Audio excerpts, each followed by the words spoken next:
Recently sinabi ni Torre na pag addict daw pangit.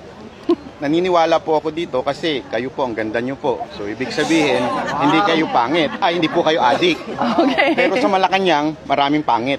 Naniniwala po ba kayo na pag addict ay pumapangit talaga? Okay lang, ma'am. Sandali lang. Kung pangit, malamang pangit talaga yung mga drug addict, no? Kasi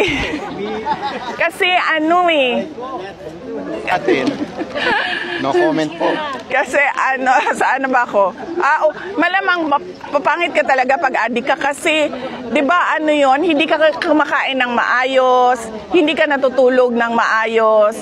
At wala nang laman yung utak at tiyan mo niyan eh. Kasi 'di ba na lang 'yan, para kang zombie, para kang tulala lagi pag nagdodroga ka.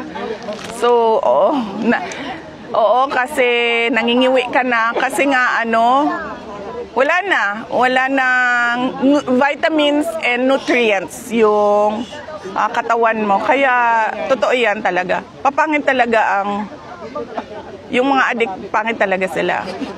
Salamat po. Thank you, ma'am.